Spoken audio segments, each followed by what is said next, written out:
बिलावल भुट्टो साहब नाराज होकर दुबई चले गए हैं और आसिफ जरदारी साहब भी दुबई गए हैं पीछे पीछे बिलावल भुट्टो को मनाने के लिए।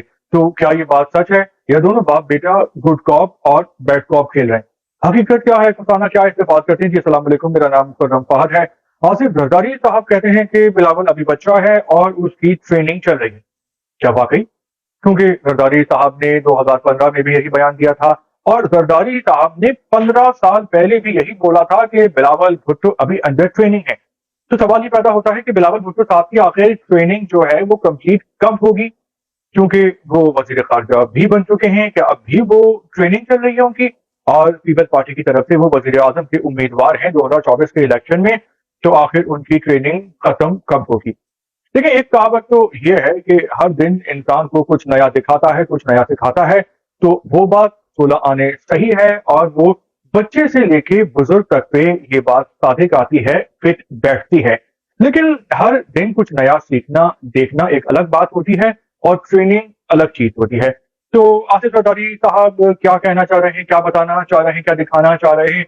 भाई बात यह है कि दाल में कुछ काला तो लगता है, क्योंकि बिलावल भुट्टो जरदारी ने अपनी ऑफिशियल प्रोफाइल से अपनी प्रोफाइल पिक भी चेंज कर दी है और इस पे भी बहुत से सवालात उठ रहे हैं कि आखिर माजरा क्या है। कुछ दिन पहले की बात है, बिलावल भुट्टो साहब ने बोला था कि जो घर है, घर के सरबराह आसिफ जरदारी हैं, वालिद साहब होने की वजह से, और घर के मामलात में आसिफ जरदारी की बात सुनी जाती है, फैसला उनका होता है। लेकिन जहां तक सियासत की बात है, सियासी पार्टी की बात है, तो सियासी नजरियात में बिलावल भुट्टो आजाद हैं और अपनी मर्जी से फैसला करते हैं। तो जब ये बयान किया था तो तब भी लोगों ने मुख्तलिफ किस्म की बातें बनाना शुरू कर दी थी। लेकिन भाई बिलावल भुट्टो की जो तरबियत हुई है, जो तालीम हुई है, वो एक आजाद माशरे में हुई है, जहां पे शुरू से ही बच्चों को रट्टे नहीं लगवाए जाते, बल्कि ह्यूमन राइट्स के बारे में बताया जाता है। उनके अंदर का जो भी टैलेंट होता है वो एक्सप्लोर करके बाहर लाया जाता है, ताकि वो लोग इम्तिहान में पास ना हो बल्कि वो जिंदगी के इम्तिहान में पास हो। जब वो प्रैक्टिकल लाइफ में जाएं तो वो जिंदगी के मैदान में कामयाब हो। और पाकिस्तान में तो इस तरह के जो इदारे हैं, स्कूल कॉलेज हैं, वो गिने चुने हैं, लेकिन अमेरिका, यूरोप, बरतानिया में इस तरह के इदारे अक्सर होते हैं जो बच्चों को जिंदगी में कामयाब होना सिखाते हैं। और बिलावल भुट्टो ने भी बरतानिया में आला तालीम हासिल की है। तो उन्होंने वो कह चुके हैं कि वो सियासी तौर पे अपनी सोच के, अपनी नजरियात के और सियासी फैसले करने में आजाद हैं। तो इसके अलावा बिलावल भुट्टो साहब ने ये भी कहा है कि अब बाबू को घर चले जाना चाहिए, चाहे वो बाबे किसी भी पार्टी से हो, किसी भी इदारे के हो, और नौजवानों को मौका मिलना चाहिए। तो क्या ये बात सही है?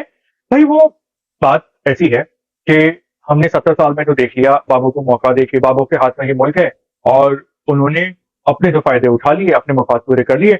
लेकिन अगर पाकिस्तान खुशहाल और तरक्की याफ्ता होता तो आज हमारी जेबें भरी होती, हम खुश होते, हम नौमान होता और पाकिस्तान डिफॉल्ट के किनारे पे ना होता। तो इन बाबू ने ही पाकिस्तान का सत्यानाश किया है। अगर 35-40 साल पुरानी बात की जाए, 75 साल के बजाय, तो पिछले 35-40 साल से मुस्लिम लीग नून और पीपी ही हुकूमत कर रही है, बारियां ले रही है, और वो लोग वो गोल हासिल नहीं कर पाए जिसकी अवाम को तवक्को थी, जिस तरह दूसरे मुल्क तरक्की कर रहे हैं।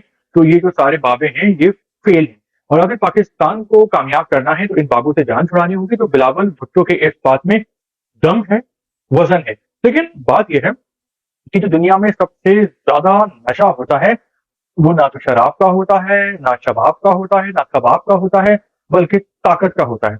और जिसके हाथ में एक बार ताकत लग जाए तो फिर वो कहते हैं ना कि छुट्टी नहीं है काफिर मुंह से लगी हुई। तो लगता यह है कि आसिफ जरदारी अपनी मर्जी चलाना चाहते हैं और जो पार्टी की जो ताकत है, बागडोर है, वो अपने हाथ में रखना चाहते हैं। लेकिन बिलावल भुट्टो अब जवान हो गए हैं और बहुत अरसे से सियासत कर रहे हैं, चेयरमैन हैं पाकिस्तान पीपल्स पार्टी के। तो वो उनके अपने नजरियात हैं, अपने ख्यालात हैं, अपनी सोच है। तो लगता यही है कि दाल में कुछ काला है। आपका इस हवाले से, व्लॉग के हवाले से क्या ख्याल है, आप बता सकते हैं।